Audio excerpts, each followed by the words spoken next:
Okay, hello everyone, and a very warm welcome to this event. Thank you to all the guests for joining us this evening, including St. Anne's students and alumni. This is a St. Anne's online event, which is also part of the University of Oxford's Meeting Minds Global programme, a part of the run-up to St. Anne's alumni reunion this weekend, and with some support from the literary project Writers Make Worlds. We are absolutely delighted to be joined by Elif Shafak. Elif is an honorary fellow at St. Anne's College and a critically acclaimed and award-winning author whose novels have been bestsellers across the world and translated into over 50 languages. She's also an academic and an activist. Elif was born in Strasbourg, and her early life was spent between France, Turkey, Jordan, Spain, and Germany. She currently resides in London. Her first novel, Pinhan, or The Hidden, was published in Turkish in 1998, and it won the Rumi Prize. She's since released almost a dozen novels written in either Turkish or English, including Mahrem, or The Gaze, The Bastard of Istanbul, The 40 Wars of Love, Three Daughters of Eve, and 10 minutes, 38 seconds in This Strange World. She's been bestowed with the Chevalier de l'Ordre des Arts et des Lettres, and nominated for many other accolades, including the Booker Prize for 10 minutes, 38 seconds, and the Orange Prize of Fiction for The Bastard of Istanbul. I will ask Elif to tell you more about her own career and her inspirations very shortly. We're also joined by Ella Lebeau, our co-panelist this evening. Ella Lebeau is a second-year undergraduate studying English and German at St. Anne's, and she's about to depart for her year abroad to study at Humboldt in Berlin. She works for Onyx magazine as editor for Lifestyle and Culture, and has a piece being reviewed for publication on Francis Williams and the politics of mistranslation in Notes and Queries. Her interests lie primarily within Black studies and Black thought, with a focus on the hidden Black figures in 18th and 19th century literature. And her work centers around the questions of whether we can, or indeed should, use terms like post-colonial literature. And very briefly, a little about me. My name is Daniele Nunziata. For the past few years, I've been a lecturer in English literature here at St. Anne's, where I teach Victorian, modern, and world literature. Part of my research focus is on writing about the island of Cyprus, as well as some of its neighbours, and I recently published my first book called Colonial and Post-Colonial Cyprus. Elif's most recent novel, The Island of Missing Trees, published this year by Penguin and a Sunday Times bestseller, is a captivating and mesmerising novel, and it concerns the history of Cyprus and Cypriots. Elif's writing is powerful, urgent, and wonderfully crafted.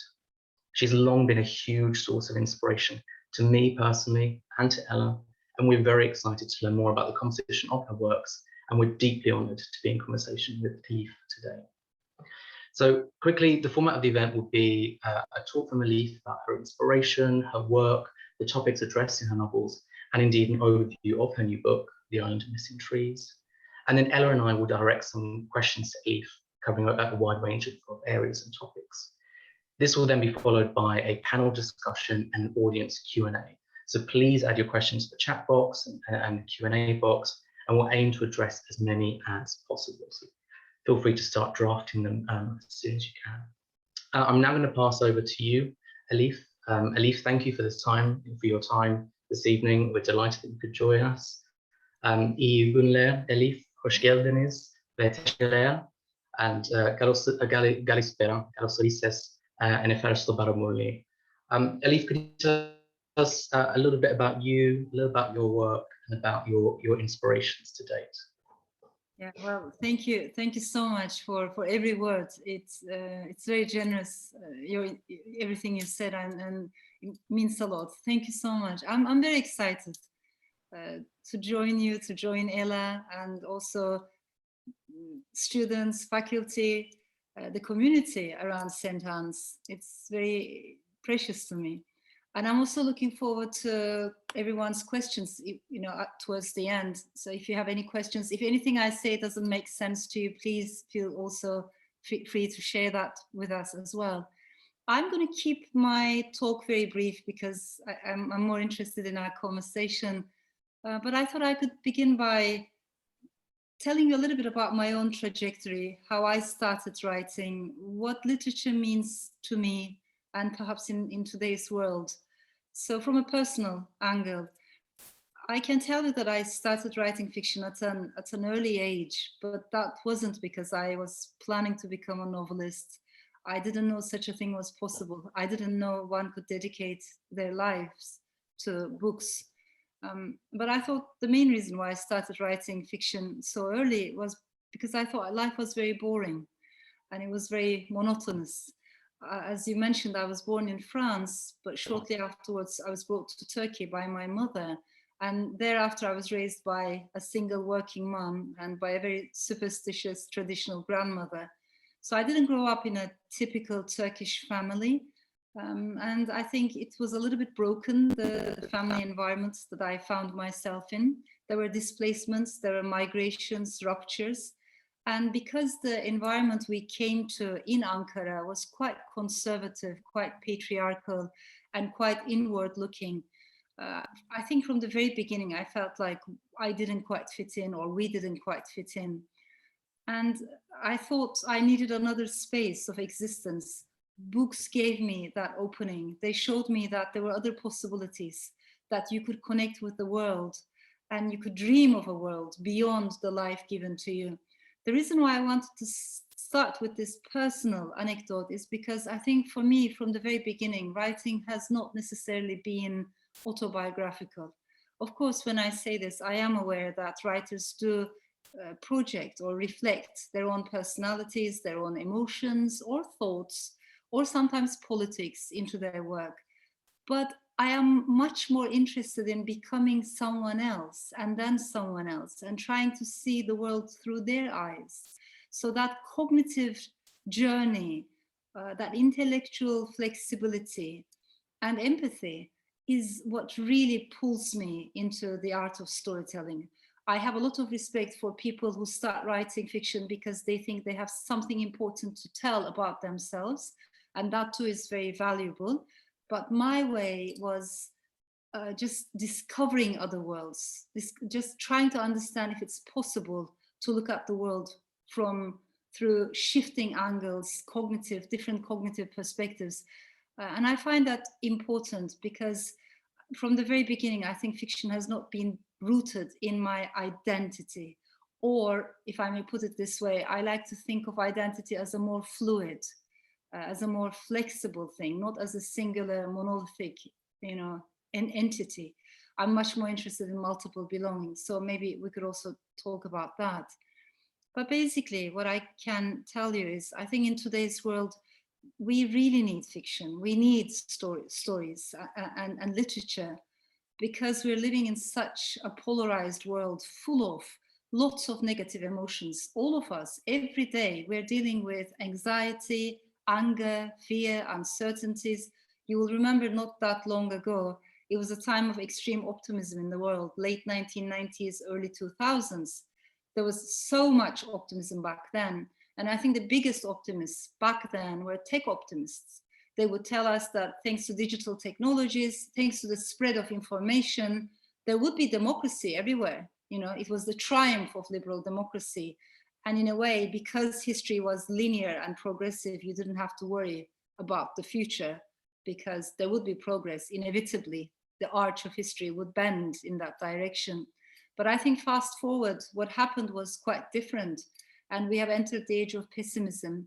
We have entered the age of almost existential angst.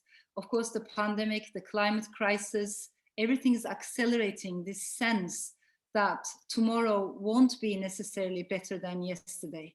That is something big that we have lost, that faith in that linear progressive history, which was mostly a product of our imagination. So I think at a time like this, knowing each other's stories, hearing each other's voices is incredibly important. To me, it's quite ironic that in an age in which we were all promised to have an equal voice, so many people, millions and millions of people actually feel voiceless. And I wanted to emphasize this because I think it is an important part of my work, my fiction. Of course, as a storyteller, I love stories, I love language, I love the rhythm, the flow of language, words matter to me, but I am equally drawn to silences. So the things we cannot talk about easily in a society at a given time. I want to pay more attention to the periphery rather than the center. And I would like my work to bring the periphery as much as possible to the center, or make the invisible a bit more visible, make the unheard a bit more heard. That matters to me. I am interested in those stories that have been forgotten, erased, censored. How can we rehumanize people who have been dehumanized systematically is a question that matters to me, and I think is important in my work. When I look at my books, each and every one of them has been very different, but I think there is a continuous desire to pay attention to the periphery and to be able to ask questions. I don't think it's a writer's job to try to give answers. I don't know the answers myself, you know, we're all discovering it together. We're all learning together. But I think it is a writer's job to ask questions and open up a free space in which a diversity of opinions can be heard. That's why I like the big canvas of the novel as a genre so much. I feel free there. I feel like I can be multiple.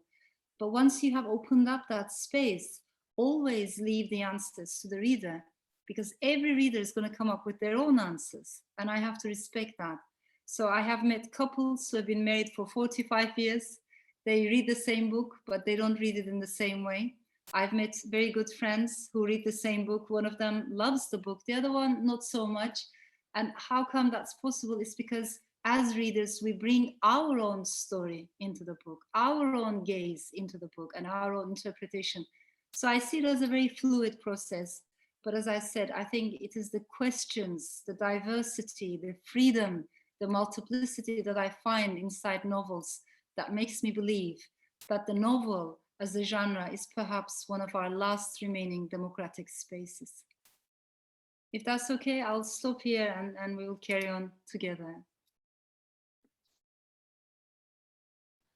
Absolutely, that was beyond fascinating, Elif. Thank you for sharing those insights. There's so many directions we can go in and so many questions to ask. And I suppose what you're saying about the need for dialogue and questions really illustrates the importance of these kinds of forums where we can come together and share our thoughts on creative acts. Ella, I pass to you, based off of all of these wonderful ideas, what were you thinking about us exploring first? I would say initially what stood out to me when speaking about, you know, a sense of belonging in literature, how far it's possible to embody that sense of belonging when you are writing in a second language, and also writing to a Western audience who presumes always of a female writer writing of a country like Istanbul that she will write sort of miserable stories about miserable women, and how you kind of make that space your own and continue to belong within it when there are so many stereotypes about how writers whose English is their second language, who are presumably like Wole Soyinka, for example, who I saw you in conversation with, are from third world countries, how there is a different sort of standard of rules to be met, and how whether you're still able to feel that belonging and that comfort within literature up against those standards, specifically when you're writing in English, or if it's something that doesn't affect you so much, or if it does play on your mind at times. Yeah, I so appreciate. I mean, I hear several questions inside this question, and each and every one of them is so important to me personally.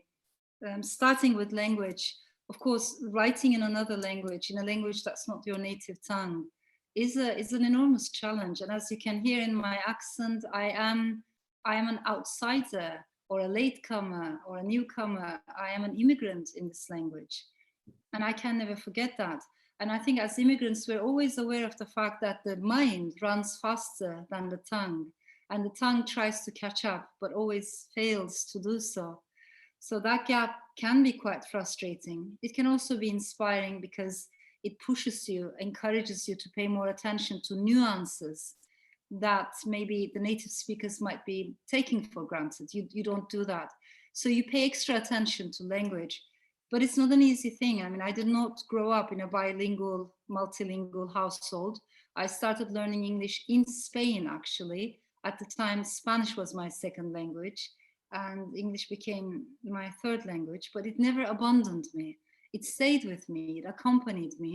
And I would write poems and I would write little essays or short stories in English as I was writing other stuff, my main things in Turkish, but I would keep them to myself. It was like a little secret I shared with myself. But about 15 years ago now, it was a very radical decision for me. I stopped writing fiction in Turkish first, and I switched. And it was, I think, looking back now, it wasn't a very rational decision. It was more like like an intuition, like an animal instinct. I felt a bit suffocated. I needed an extra space or a sense of freedom. And English gave me that extra, maybe, zone of existence. That said, I feel attached to both languages. My connection with the Turkish language is very emotional. And my connection with the English language is more cerebral, is perhaps more intellectual. And I feel like I need both. And I realized over the years, my writing, if it has melancholy or sorrow or longing, I find these things much easier to express in Turkish. But when it comes to humor, which I adore, irony and satire, I find these things much, much easier in English. But perhaps that's also a cultural distinction, not only a linguistic one. Now, humor is important. I said the dance of humor and sorrow is something that I love. And I think maybe it's because I lived in Istanbul. Istanbul is a city that constantly mixes. Even in the funniest moments, there's a trace of sorrow or melancholy, or in the saddest moments, there's something that makes you chuckle, you know? It doesn't put things into neat categories. It does mix them, which is difficult because, as you said, when you are attributed an identity as a non-Western woman writer, you are expected to write in a certain way. Let's say if you're an Afghan woman writer, you're not expected to write avant-garde fiction or experimental fiction. You're expected to write sad stories about the sad lives of Afghan women. And there's a niche for that. And that niche is almost solid. And in a way, you are pigeonholed as a writer. But what I'm saying is maybe in one book, that author is going to write about Afghan women, both sad and happy stories. It's up to her. But maybe the next book is going to be something completely different. And the next one is going to be something completely different. So we don't allow that mobility, you know, once we put labels on people. And this is something that affects us non-Western authors. And I think it also affects minority authors within Western societies, because they too are put inside boxes and they too are expected to write about where they're coming from, which again, they might love to do, but they might also want to write about other things alongside, you know? So that kind of flexibility, that kind of freedom is something we should not give up on. And that's why I am critical of the kind of identity politics that I find in the publishing world. Also, I think there are lots of glass walls. We need to understand the stories that are not published, especially writers from disadvantaged communities who are not given equal voice in the publishing world. So there are levels of this, not discrimination openly, but glass walls that you bump into. And I think we need to be aware of those and challenge them, because there has to be inclusion and equality and appreciation for diversity, but in a very fluid, embracing, inclusive way in the publishing world, as in our societies. To follow up on that then, and what you were saying also about sadness, the mixture of melancholy and humour really reminded you of your latest novel, which I know that Daniele is very, very excited to ask you about. But to just bring up one point, when you say that you decided, you know, to stop writing in Turkish to move to English as a sort of categorical decision, and also having known that, you know, you were put on trial in for one of your stories, how far do you preconceive what audience you're writing a story for now, especially when you're choosing what particular language you're writing it in? Because obviously you described this relationship with the reader, that the reader should be the one sort of taking answers away from the novel, that you don't want to put too much on them in terms of how they should respond. But do you have a sort of audience in mind when you write, or is it something totally personal? Yeah, I don't think there's a particular type of audience in the West as opposed to a particular type of audience in the East. I don't think in those terms, in these dualistic terms. I think every reader's reading is unique, like our fingerprints, because as we mentioned, we bring our own gaze into the story. And I do not think about who is going to read, how they will respond, because if I go in that direction, I cannot write. Being a Turkish writer is a very heavy thing. I think being a woman writer in Turkey is heavier. And if you start worrying about, if I have this sex scene in the novel, what will people think? You know, these are questions that come to your mind as a female writer, because unfortunately, and this is not only happening in Turkey, across the world, when male authors come with imaginative stories, people say, wow, you know, they're so creative, they have such an amazing imagination. When women write those stories, people say, did it happen to you? Is this your personal story? So everything is regarded as a personal thing, as autobiographical when women write fiction, especially where I come from. So, and it's hard to write about sexuality, to write about gender discrimination, to write about difficult issues like incest, like rape, like domestic violence, child abuse, you know. So, and of course, it's difficult to write about issues that might have political repercussions. So there's no end to it. Anything you say, everything you say might offend someone. And if you start thinking about that, you cannot write. It will be just, you know, you can't even breathe. That's why when I'm writing a novel, I try to stay in that zone as much as I can, as deep as I can. And I try to forget this so-called real world until the book is over. Only when I hand it to my editor, when the journey is over, then I start to get worried. And I'm an anxious person by nature, but by then it's too late. The book is born, it has a life of its own, and I should respect that every book has its own destiny, has its own journey, and it's independent of me in that sense. And from now on, it belongs to its readers. So all I'm trying to say is that creative writing process has to be as free as possible. Art needs freedom to exist. Literature needs freedom of speech to exist. And finally, from me, did you choose a particular translator for your original, for your first novels in Turkish? Do you have any particular sort of people that you want and desire to translate your books, or is that something that you leave much more open? Yeah, I've been, you know, very grateful because I've been working with the same translator for many years now, and she and I, we know each other well. That is an amazing blessing. The way it happens is I write in English first, and then every novel is translated into Turkish by the same person. And then once the translation is over, she gives it to me and I play with it. And sometimes people say, why don't you translate it yourself? Because I think translation is an amazing talent. I lack that talent. I don't have that talent. Literary translation is a completely different form of creativity. And I really believe we owe so much to three groups of people. If the publishing world is alive today, we owe a lot to booksellers, we owe a lot to librarians, and we owe so much to translators. And none of these people, they get enough recognition. None of them get enough payment or their names are mentioned, but they are the ones who keep books alive. So we authors, I think we really owe a lot to our translators. They work wonders.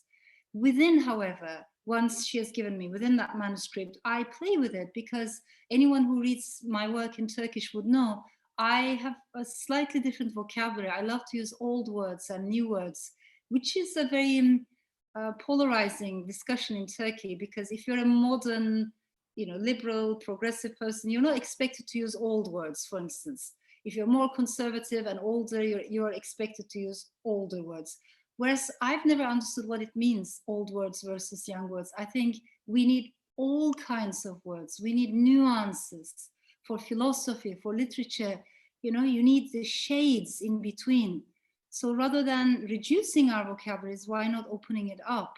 We have Turkified our language in Turkey. We took out Arabic words, Persian words, and lots of words and nuances have been lost. So when you speak English and you use words like chutzpah, or you use words like kismet, and nobody says, wait a minute, the first one is a Jewish word and the second one is an Arabic word, you know, let's take them out. Nobody says that. They're welcome. They're all organically part of the English language. That is something that I like and treasure very much, that kind of diversity also within language. Great, thank you. I think that's fascinating. The inherent multilingualism of any linguistic form. The fact that one language can open up so many pathways to different languages and different cultures. It reminds me, Elif, of what you said at the very beginning. You said that through novels you can connect with the world, and you said through novels you can discover other worlds. I love the way in which you're framing the novel as an instrument through which you can journey across the world. I was wondering if you could say a little bit more about that, and also a little bit more about the need to focus on peripheral spaces, perhaps with reference to the island of missing people, that the sense of focusing on a place where history has often silenced voices that are not part of the dominant discourse. Is that what brought you to thinking about the island of Cyprus and its particular history of trauma and violence? You know, sometimes when I meet some readers, and usually it's male readers who do this, they come and they say, there's so much happening in the world. I want to understand. I want to follow up. And that's why I read politics or history or finance or technology, neuroscience. But I don't have time for fiction. My wife reads fiction. My partner, my girlfriend reads fiction. I've heard this so many times and it really breaks my heart. I think inside fiction, there is everything. Inside fiction, there is technology, philosophy, psychology, politics, history, and so much more. But most importantly, I think inside fiction, there's emotional intelligence. And I don't know a single human being in this world who doesn't need emotional intelligence. Whether we are dentists, bakers, designers, technocrats, politicians, artists, we all need emotional intelligence. I don't know a single person who doesn't need empathy. So fiction nourishes precisely that cognitive flexibility, you know, and also the ability to understand the power of emotions, including our very own, which is so important. But I think ultimately it is healthier to read across the board, both fiction and nonfiction, you know, to travel a little bit, to get out of our comfort zone. To me, it's much more interesting when a novelist becomes interested in neuroscience, or a neuroscientist becomes interested in philosophy, or maybe a political philosopher becomes interested in film theory. You know, those multidisciplinary conversations really challenge us, and we learn so much from them. So even, of course, fiction is where my heart beats. You know, it's for me the center of everything, of every creativity that I can produce. But I also learn a lot from academia. That's what I'm trying to say. And I stayed long years in academia, and I have a lot of respect for knowledge, for learning. Not easy, speedy information, but slow, processed, absorbed knowledge. And hopefully, ultimately, I think we should aim for wisdom. So I make a distinction between information, knowledge, and wisdom. And the reason I mention all of this is because I do a lot of research. I love learning. I love reading. But then there comes a moment when you feel like you can fly. And from that point onwards, you write with your intuition. And you're a little bit drunk, actually, as a writer. You don't quite know where you're going. I like it when my characters surprise me. I like it when I don't know how the story is going to end. There's the flow there. With regards to Cyprus, it's not an easy story. I've been wanting to write about Cyprus for a very long time. And as you know so well, it's a beautiful island with beautiful people, north and south. But at the same time, it's a place where there are unhealed wounds. There's still accumulated pain and grief. And people haven't always been able to find the language to speak about those memories, painful memories. Also, there are clashing memories. Depending on whom you talk to, you might hear a different version of history. So how do you tell the story of a land that has experienced partition, ethnic violence, almost civil war, a land that is still divided, the last divided capital in Europe, without yourself falling into the trap of nationalism as a storyteller, without yourself falling into the trap of tribalism. I couldn't find an angle. Only when I found the voice of the fig tree, then I was able to both take a step back, but also take a step closer to the island, look at it more closely. And the tree gave me a chance to think about roots. What does it mean to be uprooted, almost deracinated, displacements? So I think nature plays a very important role across the book. But all I'm trying to say is, when we destroy our each other's lives because of violence and nationalism and all of that, it's not only human lives that are destroyed, it's also entire habitats and ecosystems. I couldn't agree more, Elif. I think that's such a brilliant way to describe the situation in Cyprus, but more broadly across the world, and thinking about some of the crises that we're going through at the moment. Reading your novel, and particularly if someone of Cypriot descent, I thought you gave voice to the history of Cyprus in extremely powerful ways. The fig tree resonated with the fig tree that we have in our North London garden, that we've uprooted, and to make me think about that in different ways, and the symbolism that it holds and it carries. I was wondering if you could say just a little bit more about the importance of land there and climate. Earlier on, you were talking about the way in which climate crisis is contributing to this age of pessimism that we're in. Is this a direction in which writers need to spend more attention moving towards? Do we need to spend more time thinking about the climate crisis in relation to cultural production? It's a question I also ask myself. How is this moment in time going to change arts and literature? Because I think it will change, and we are going to see more and more the effects of that change. I remember at the very beginning of the pandemic, some publishers, with all the good intentions, no doubt, but they've been saying, for authors, it's not going to be a huge difference because they're solitary creatures, they're used to working from home, they don't do office work or teamwork. So it's not a huge difference for them. But in my experience, that's not the case. And every author that I have spoken with actually told me how challenging it has been for them too. Why? Because we're not disconnected from the world.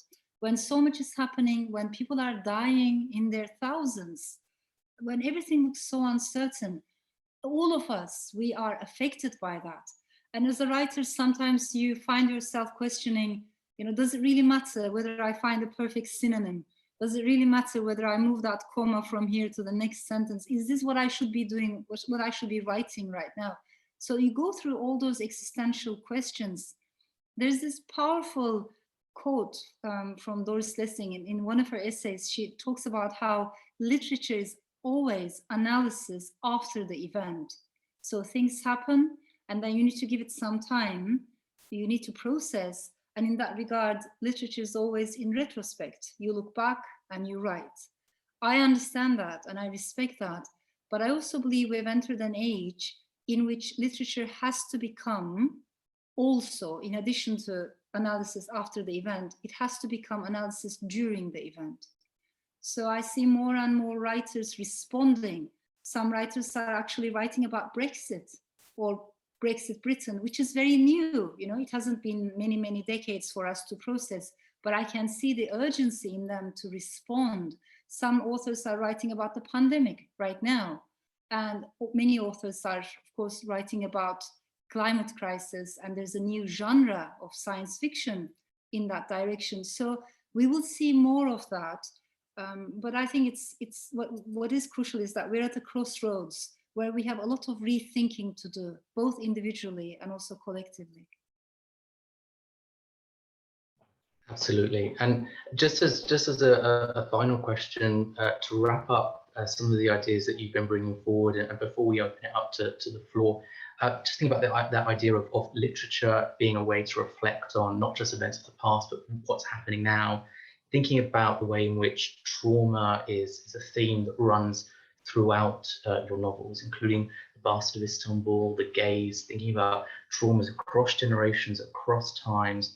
Do you think that literature offers the greatest form of catharsis and maybe even solution to this current age of pessimism through which we're living? Is literature our tool to the future, a more optimistic future maybe?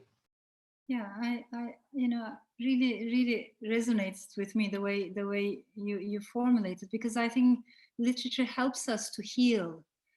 Words can heal, and they can hurt as well, of course. I am interested in inherited pain, intergenerational memories, traumas.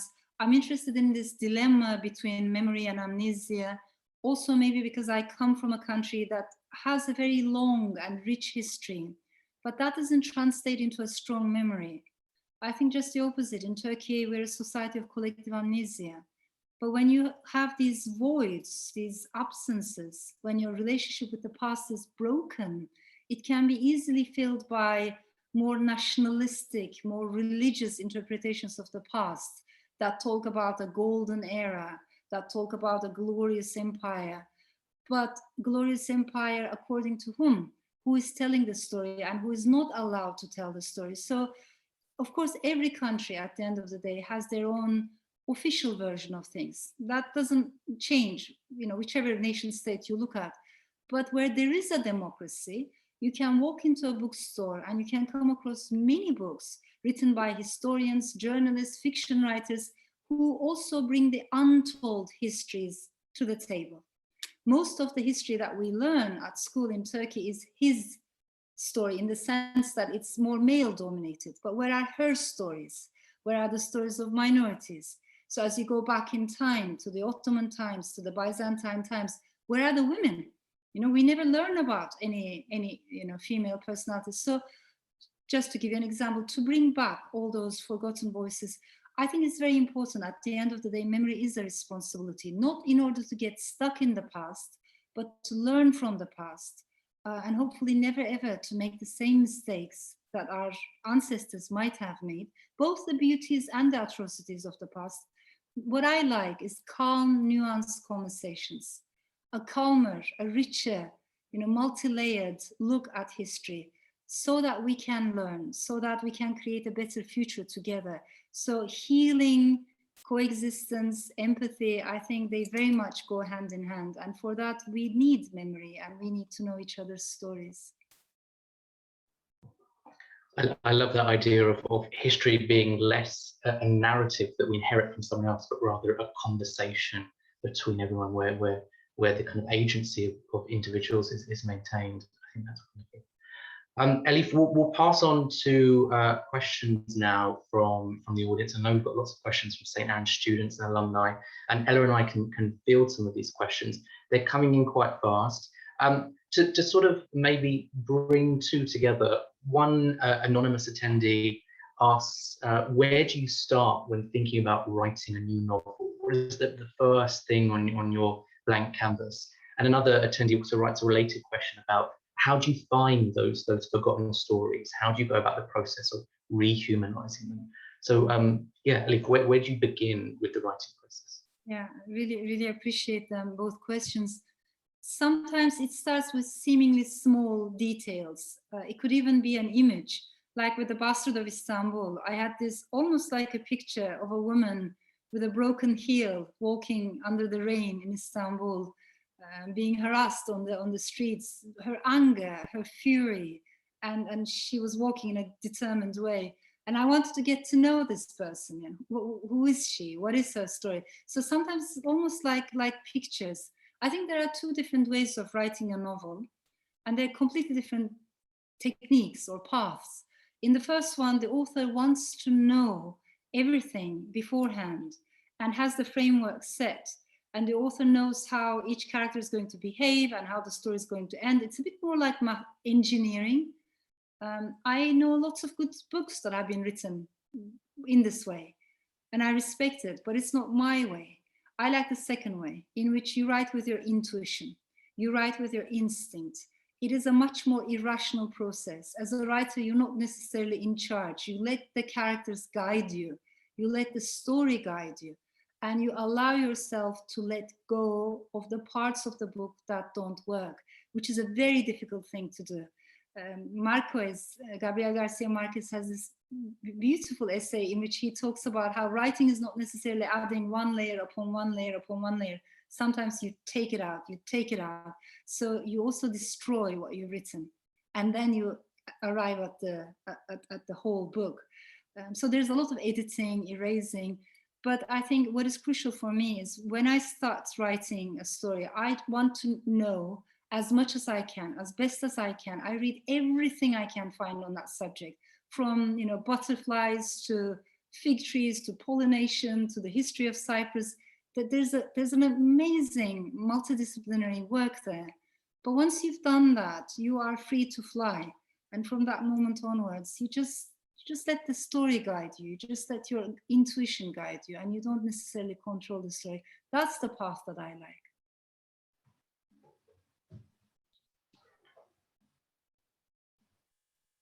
Did I?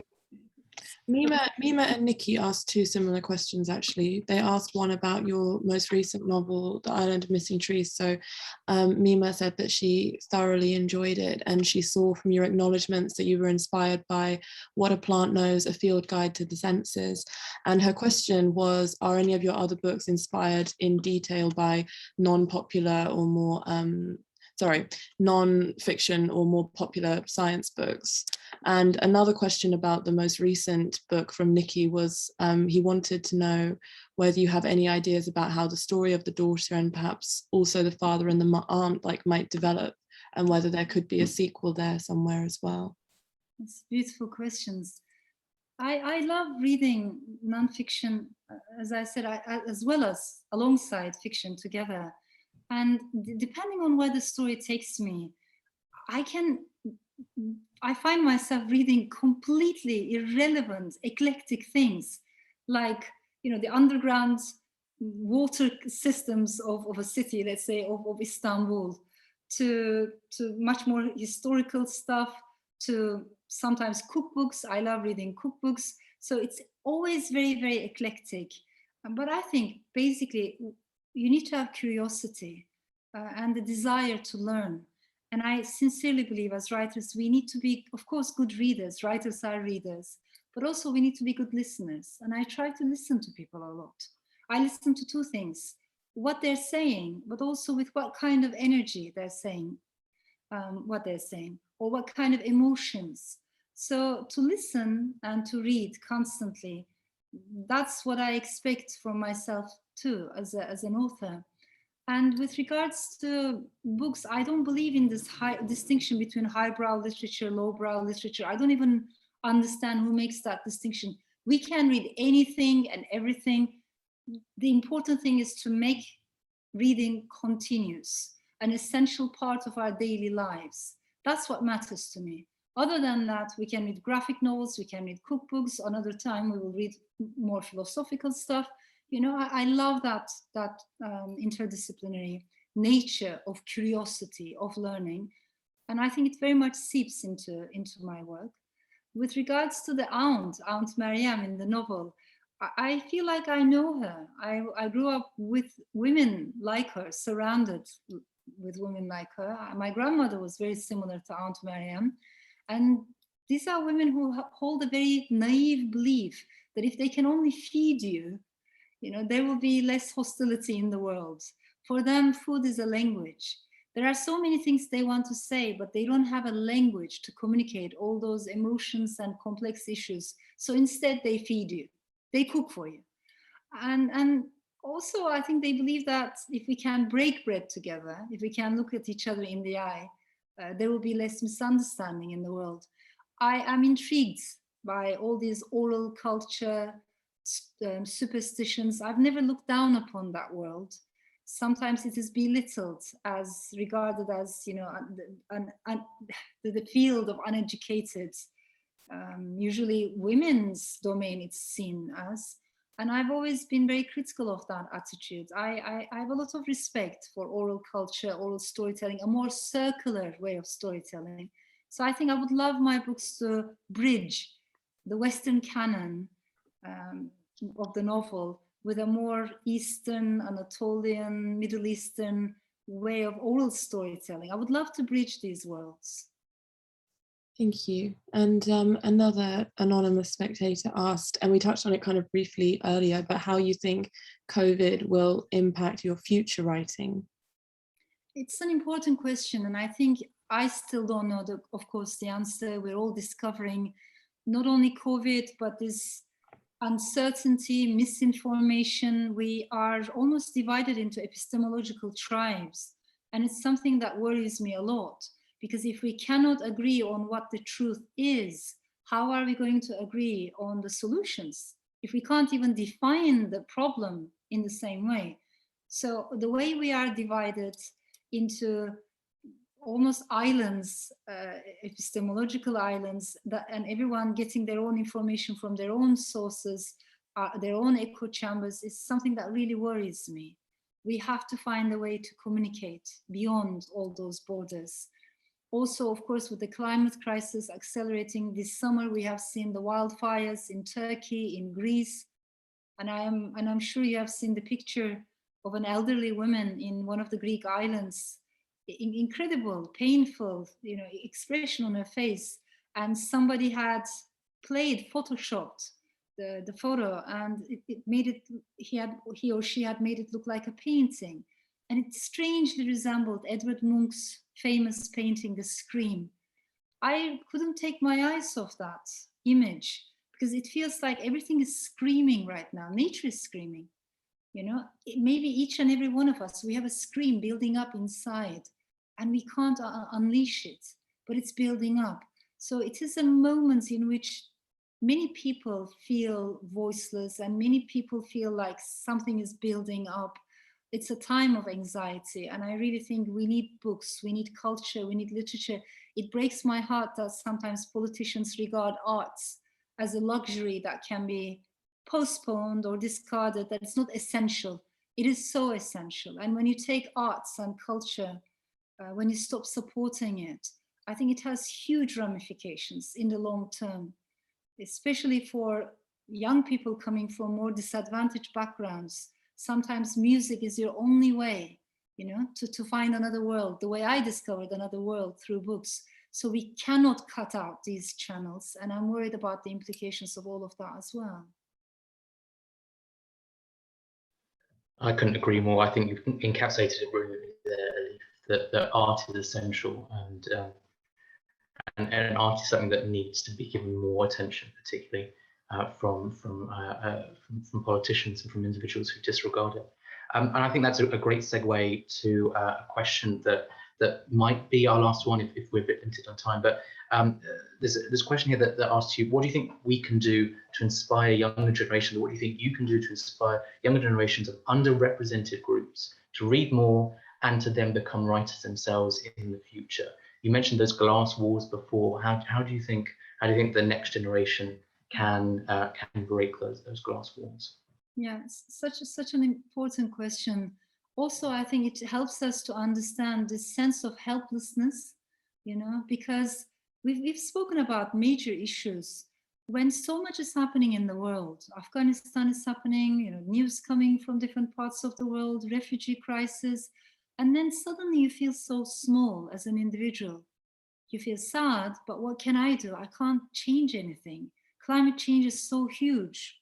What difference does it going to make, whether I recycle my milk carton or not? Well, this sense of hopelessness sinks in, and I find that very, very dangerous.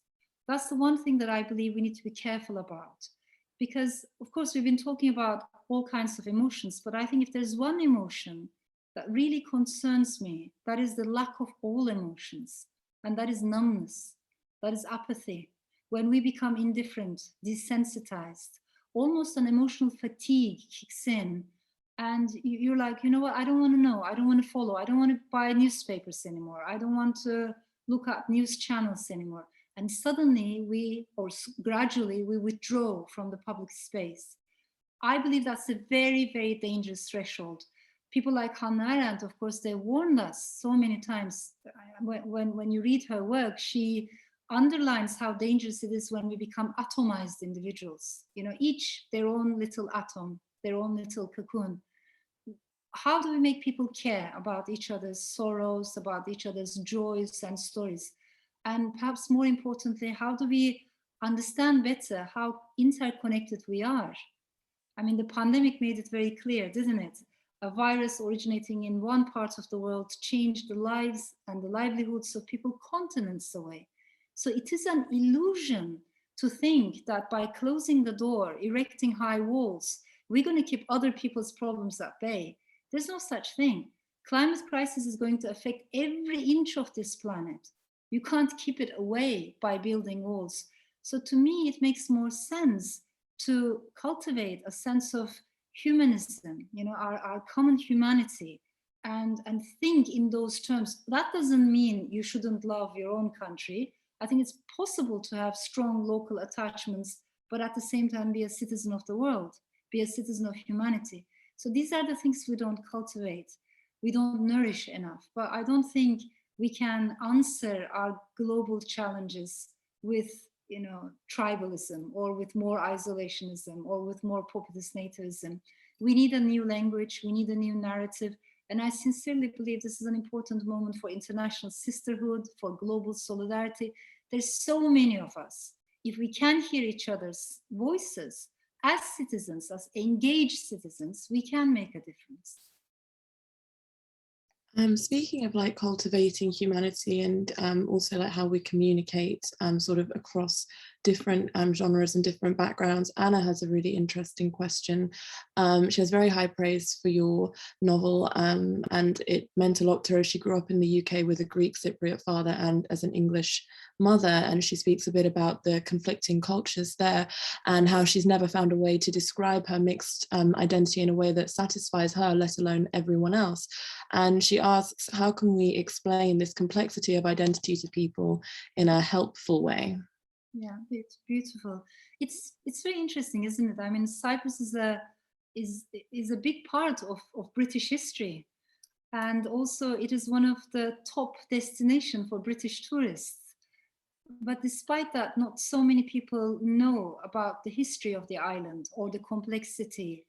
And it's not easy for younger people, particularly, not only coming from Cyprus, but from any complex backgrounds, because we mentioned that we're living in a world that doesn't allow us to be multiple, that doesn't allow us to celebrate our own multiple belongings.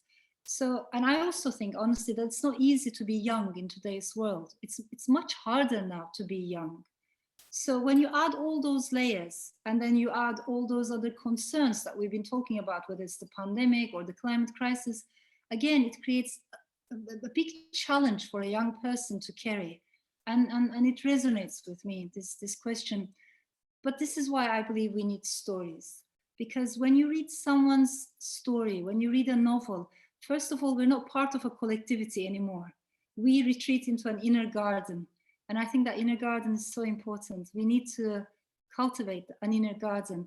Always we're in the company of other people, and it affects us. If all my friends have a prejudice against a certain minority or that minority, even if I think I am not affected by that prejudice, I am. It affects us, the way we speak. But when you are alone with a novel, suddenly you become an individual, and you retreat into a very, very personal zone. And when you are in that space, you're a little bit more ready to connect with the other. So it's not a selfish individuality, but the kind of individuality that connects you with the rest of humanity. That's why I believe in the power of stories. And I think we need to read more, particularly the stories of minorities, people whose voices are unheard, untold. Literature can make a difference, and reading can make a difference. So when we like a book, I hope we don't only read it and put it back on the shelf, but pass it on, share it. And that word of mouth, that sharing of stories, like in the old days around the same fire, following, forming a circle and listening to oral stories, sharing stories, I think is so important.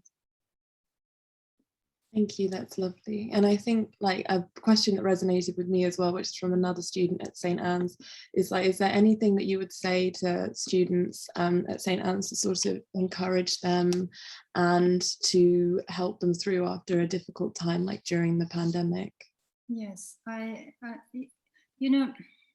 think when I look at the past generations, of course, they've gone through so many difficulties. I think about my own grandmother, but they always held this belief that tomorrow was going to be better than yesterday. If you gave better education to your own kids. They would have more job opportunities, a better lifestyle than you have had.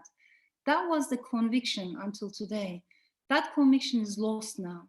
So people don't feel this guarantee that if you have a great education, that will translate necessarily when the job market is changing, when there are so many uncertainties. So it is not an easy time to be a young person. But at the same time, I think you have so much power if you can connect, if you can hear each other's voices, because the most dangerous thing is to feel is to think that you are alone, that no one else feels this way. But when you realize you're not alone, actually many people are struggling with the emotions that I myself am struggling. That helps. So sisterhood is important, solidarity is important, connectivity is important, not to retreat into these lonely spaces, but share and look around and to keep reading and sharing our voices. So more power to your voices. That's all I can say. Thank you. I think that's a wonderful place to wrap up, just looking at time, the need for connectivity and dialogue, and to remember that none of us are alone out there. Thank you so much, Elif. Apologies to everyone who wrote a question, but we didn't have time to read them aloud. There were so many questions for this event.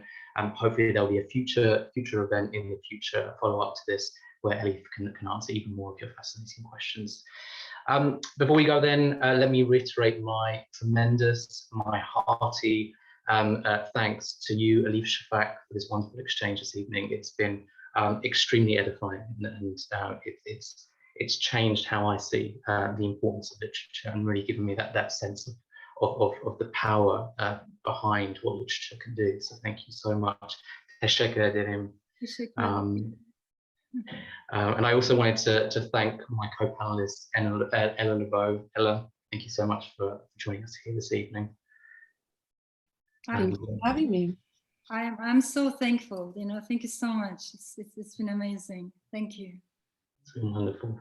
And just quickly, thanks to all of our guests. Thanks to everyone who's been here. Thanks to everyone who's given us questions, and to everyone who's helped organise this. Thanks to everyone at the St. Anne's development team, including Edwin Drummond and Jason Fitterman. Thanks to Dr. Lenny Philippou, who's helping us behind the scenes as well. Thanks to our principal, Helen King, and thanks to the organisers of Writers Make World, including Professor Erica Verma and Dr. Erica Lombard. So thanks to you all. Thanks to everyone for joining us. There should be a recording available in the future if you ever want to watch it again, or hopefully share this with people that you find interesting. Until then, we'll hopefully see you again, Elif, and thank you for your time. Yeah, very grateful. Thank you.